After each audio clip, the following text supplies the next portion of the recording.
संगत जी, आपका हमारे चैनल में स्वागत है। हम आपके लिए रोजाना सत्संग साखियां लाते रहते हैं। वीडियो शुरू करने से पहले एक विनती है, हमारे चैनल रूहानी मार्ग को जरूर सब्सक्राइब कर लीजिए और वीडियो को लाइक करना मत भूलिएगा। कमेंट में राधा स्वामी जी जरूर लिख दीजिए। आज हम आपके लिए 2 अक्टूबर 2025 मसूरी में बाबा जी के संगत के साथ हुए बिल्कुल नए, गहरे, प्रेरणादायक और परमार्थ से भरे सवाल जवाब लेकर आए हैं।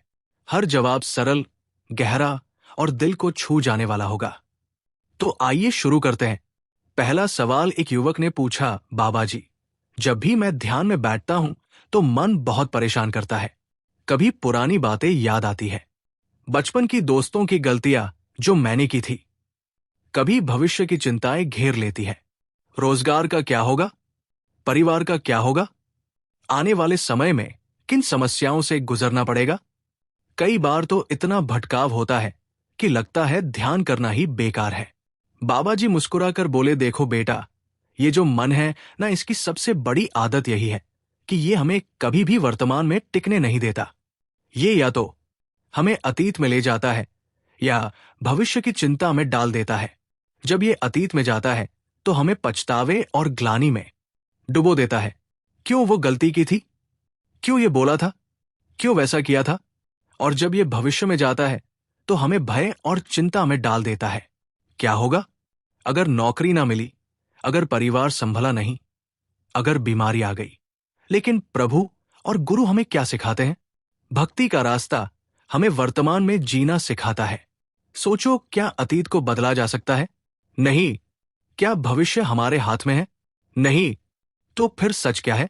सच केवल ये वर्तमान पल है जिसमें हम सांस ले रहे हैं, बैठ रहे हैं, ध्यान कर रहे हैं।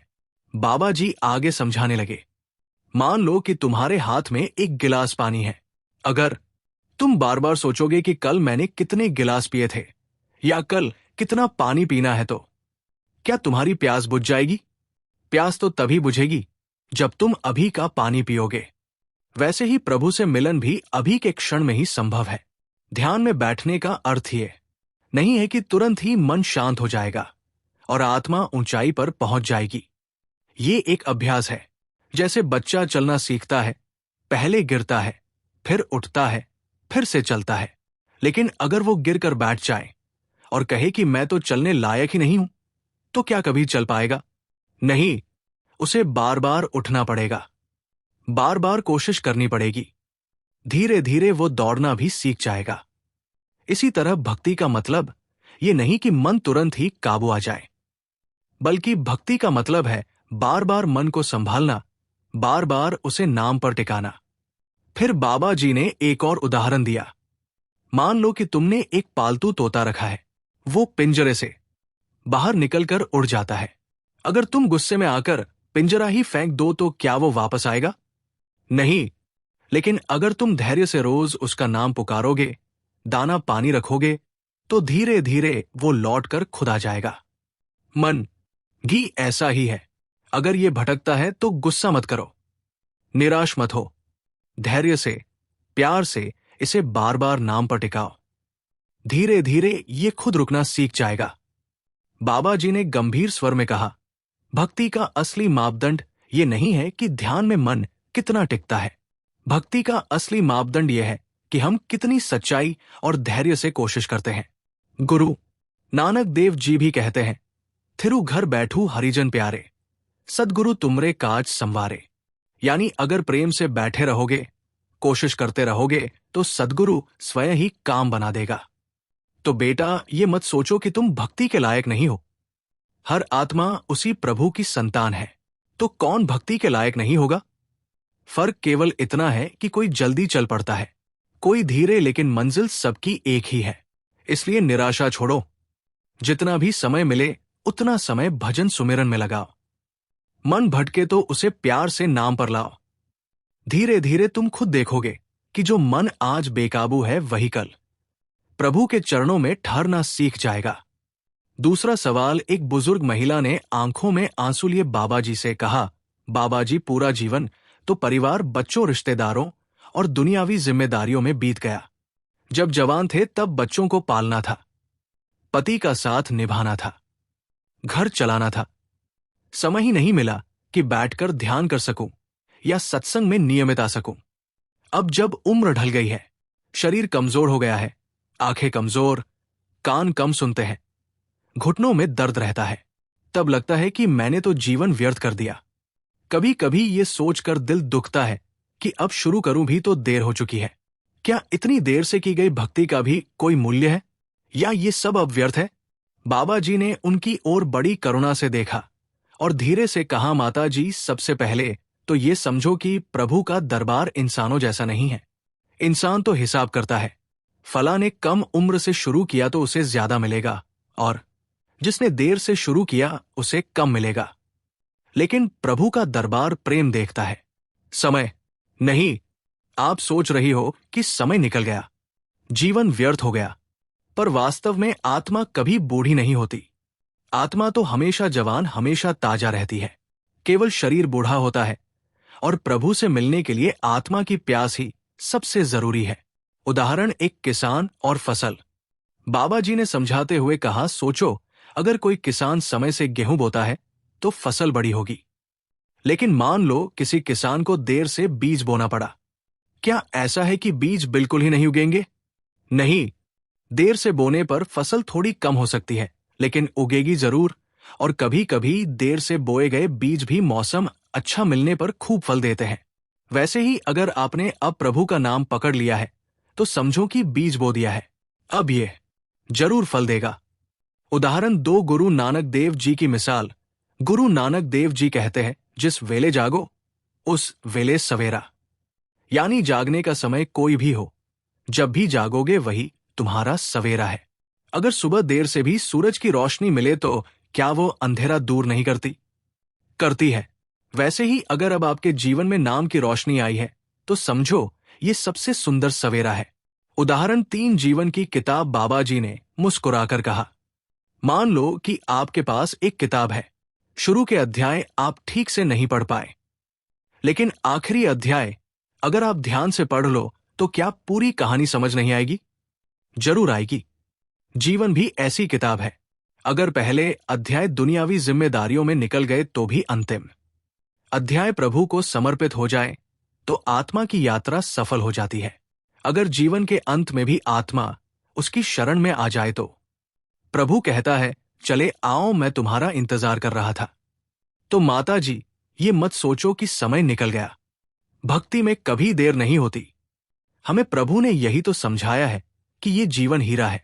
जो पल बचा है उसी पल को संभाल लो। आज से शुरू करो। अगर आप रोज थोड़ा थोड़ा भी नाम पर बैठोगी तो ये जीवन का सबसे बड़ा निवेश होगा। और याद रखो, कभी कभी जो लोग जीवन भर भक्ति करते हैं वे केवल आदत से करते हैं, लेकिन जो अंत में पूरे दिल से प्रभु को पकड़ लेते हैं उनका प्रेम अधिक सच्चा होता है। तो आप देर से नहीं बल्कि सही समय पर शुरू कर रही हो, जब आत्मा को प्यास लग चुकी है, जब मन को समझ आ गया है कि संसार की कोई चीज साथ नहीं जाएगी। बाबा जी ने अंत में मुस्कुराकर कहा, इसलिए निराश मत हो।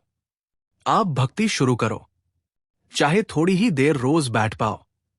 आपकी ये लगन, ये तड़प ही आपके जीवन की सबसे बड़ी पूंजी है।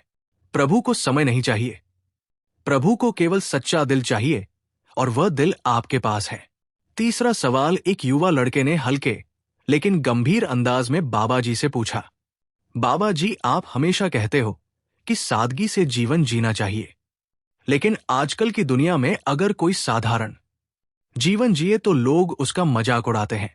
कहते हैं कि ये तो पिछड़ा हुआ है, इसमें कोई स्टाइल नहीं है, कोई स्टेटस नहीं है। हम जैसे युवाओं के लिए ये संतुलन बनाना बहुत मुश्किल हो जाता है। हम सही रास्ता कैसे चुने?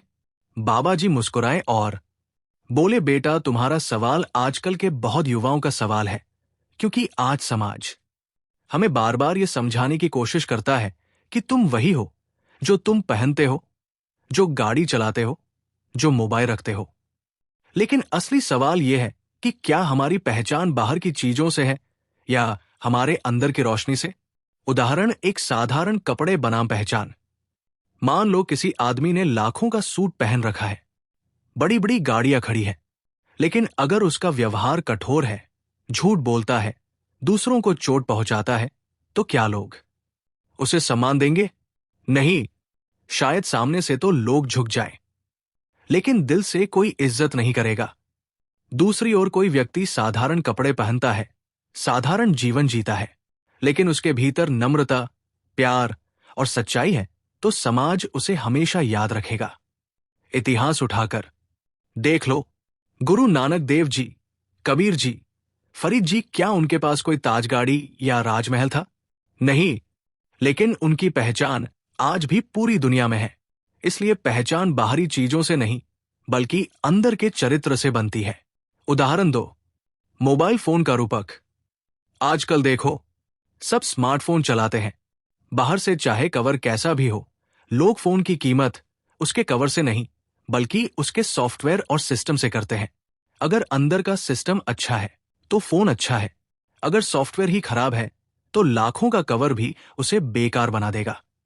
वैसे ही इंसान की असली कीमत उसके भीतर के गुणों से होती है, न कि बाहर के दिखावे से। उदाहरण 3, नदी और तालाब। नदी हमेशा नीचे बहती है, नम्र रहती है, इसलिए रास्ते में आने वाले गांव गांव को जीवन देती है। और तालाब अगर घमंड से अपने पानी को रोक कर रखे, तो उसमें बदबू आ जाती है। साधारण और नम्र जीवन नदी की तरह है, चलता रहता है, दूसरों को भी लाभ देता है। और दिखावे वाला जीवन तालाब की तरह है, बाहर से सुंदर लगे, लेकिन भीतर से सड़ जाता है। बाबा जी का गहरा संदेश, बेटा, सादगी का मतलब ये नहीं है कि तुम गंदे कपड़े पहनो या गरीबी का दिखावा करो। सादगी का असली अर्थ है अपनी जरूरत और लालच में फर्क समझना। जरूरत तक सीमित रहना सादगी है, और जरूरत से ज्यादा इकट्ठा करना और दिखाना यही बंधन है।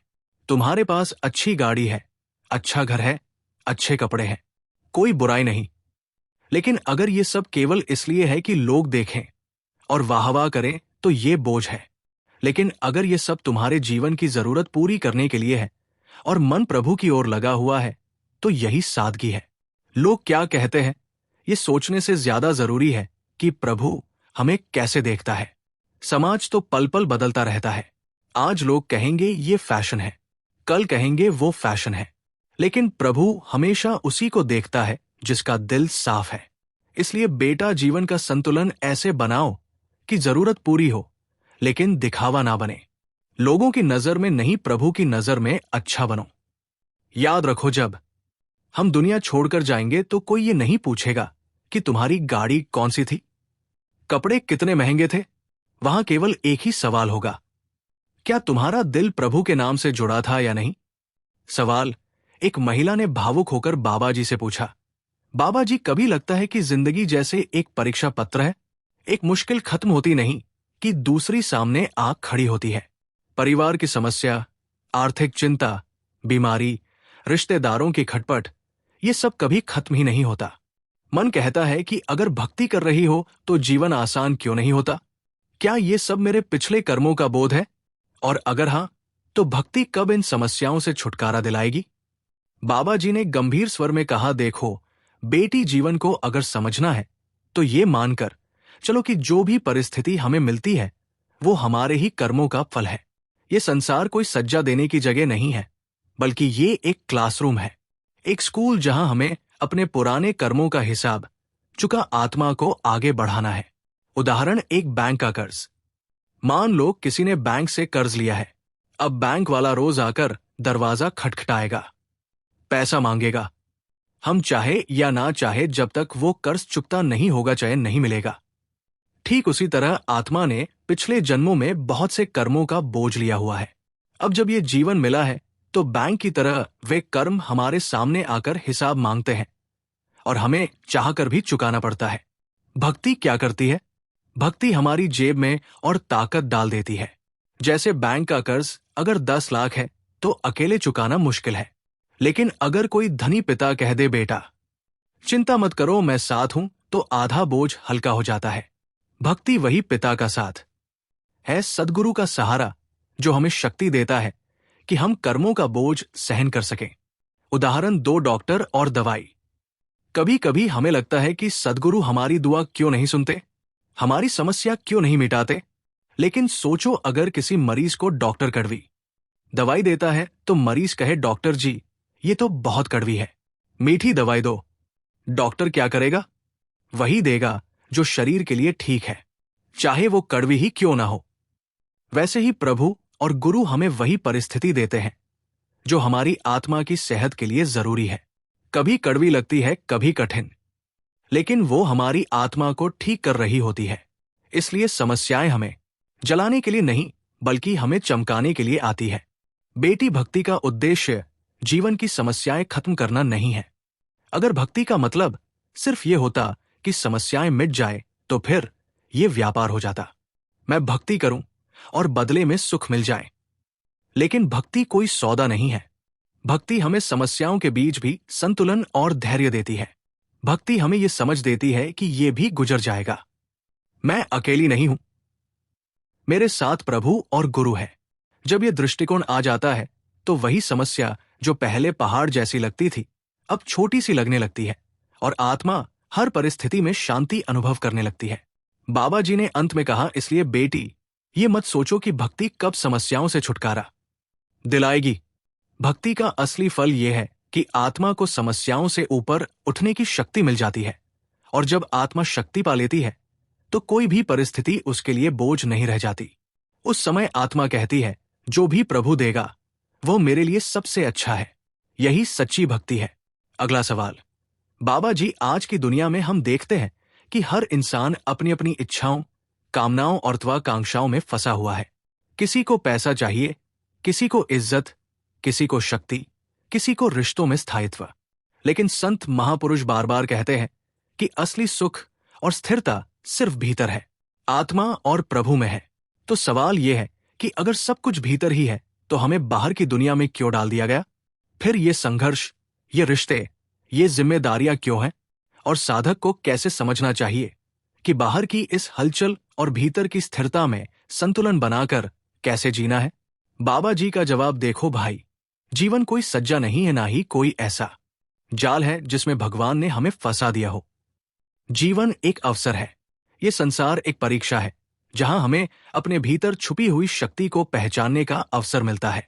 अगर आत्मा को सीधे भीतर ही रखा जाता तो उसे कभी अपने सामर्थ्य, अपनी प्यास और अपनी वास्तविक मंजिल का अंदाजा ही ना होता।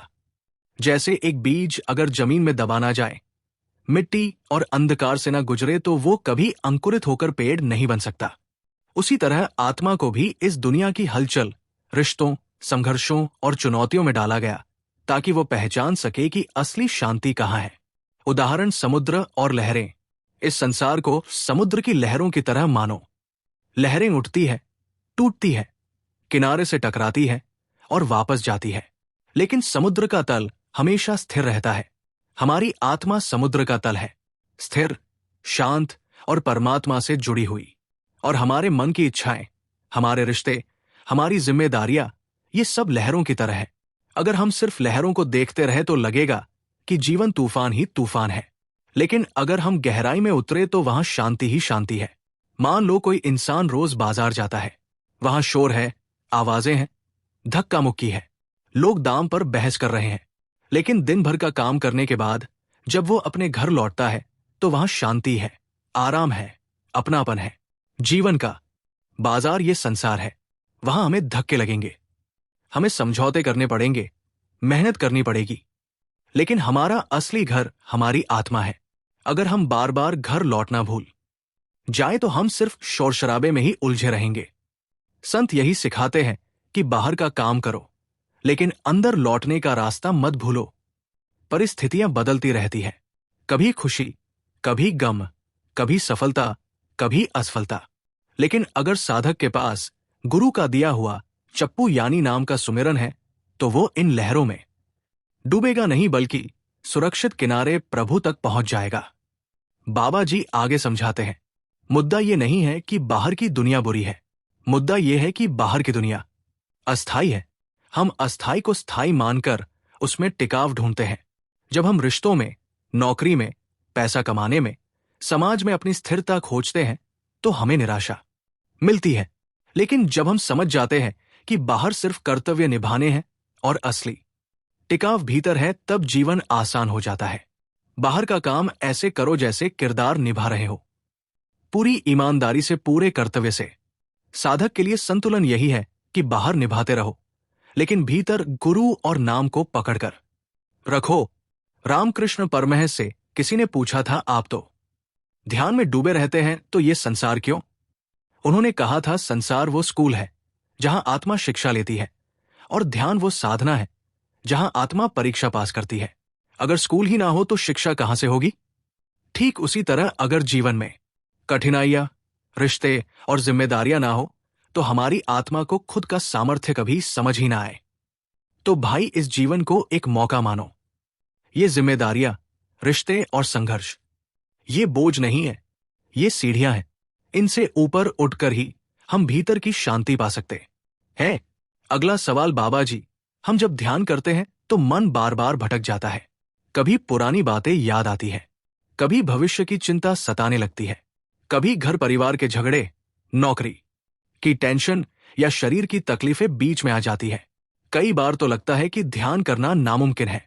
ऐसे में साधक हिम्मत हार जाता है और सोचता है कि शायद ध्यान उसी के बस की बात नहीं।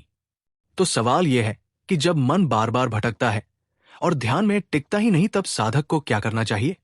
क्या इसका मतलब है कि वो आध्यात्मिक मार्ग के लिए योग्य नहीं है? बाबा जी का जवाब देखो, भाई, मन का भटकना कोई नई बात नहीं है। मन का स्वभाव ही यही है कि वो भटके। जिस तरह हवा का स्वभाव जलना है, आग का स्वभाव जलना है, वैसे ही मन का स्वभाव भटकना है। अगर मन ना भटके तो वो मन ही ना रहे। ध्यान में बैठते समय जब मन बार बार बाहर भागता है तो इसका मतलब ये नहीं कि साधक योग्य नहीं है, बल्कि इसका मतलब यह है कि साधक सही राह पर है, क्योंकि अब उसे समझ आने लगा है कि मन कितना अशांत है। साधना का मकसद मन को जबरदस्ती रोकना नहीं, बल्कि धीरे धीरे उसे समझाना है, उसे दिशा देना है। हम सब सोचते हैं कि ध्यान का मतलब है कि आंख बंद करते ही मन तुरंत शांत हो जाए, सब रोशनी रोशनी हो और आत्मा ऊपर उड़ जाए। लेकिन असली ध्यान यह है कि हम बैठे और अपने मन को देखना शुरू करें। हमें पता चले कि मन कहां भागता है, किस किस मोह में उलझा है। ध्यान एक अभ्यास है, जैसे बच्चा साइकिल चलाना सीखता है। जब बच्चा पहली बार साइकिल पर बैठता है तो क्या वो तुरंत संतुलन बना लेता है? नहीं, वो गिरता है, उठता है, बार बार लड़खड़ाता है। लेकिन अगर बच्चा गिरने के बाद कहे, मुझे नहीं आता, मैं छोड़ता हूं, तो क्या वो कभी साइकिल चला पाएगा? नहीं। उसी तरह साधक को भी बार बार बैठना है, बार बार मन को संभालना है। धीरे धीरे मन आदत डाल लेगा और स्थिर होने लगेगा। उदाहरण, एक कुत्ता और मालिक। मान लो किसी ने कुत्ता पाला हुआ है। मालिक हर दिन उसे रस्सी से बांधकर टहलाने ले जाता है। शुरू में कुत्ता भागना चाहता है, इधर उधर सूंघता है, रस्सी खींचता है, लेकिन मालिक हार नहीं मानता। वो रोज उसे साथ ले जाता है। कुछ दिन बाद कुत्ता समझ जाता है कि मालिक की दिशा ही सही है। ठीक वैसे ही मन कुत्ते की तरह है, इधर उधर भागेगा। लेकिन अगर साधक रोज धैर्य से उसे नाम की रस्सी से पकड़कर बैठाता है तो धीरे धीरे मन मान जाएगा। साधक जब ध्यान करता है तो उसे तुरंत परिणाम नहीं दिखते, लेकिन भीतर जो बीज बोए जा रहे हैं वे धीरे धीरे अंकुरित होंगे और एक दिन आत्मिक फसल जरूर देंगे। बाबा जी आगे समझाते हैं, ध्यान में सफलता का पैमाना ये नहीं है कि आपने कितनी रोशनी देखी या कितनी आवाजें सुनी।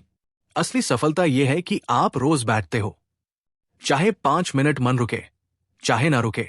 बैठना ही अभ्यास है। जैसे बच्चा स्कूल जाता है, वो रोज पढ़ता है, कुछ याद रहता है, कुछ भूल जाता है, लेकिन धीरे धीरे ज्ञान बढ़ता है।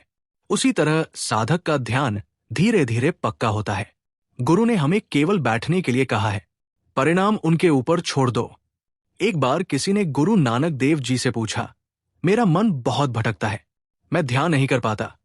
गुरु जी ने कहा, मन को समझाओ मत, मन को साधो मत, बस उसे देखो। जैसे जैसे तुम देखोगे मन थककर शांत हो जाएगा।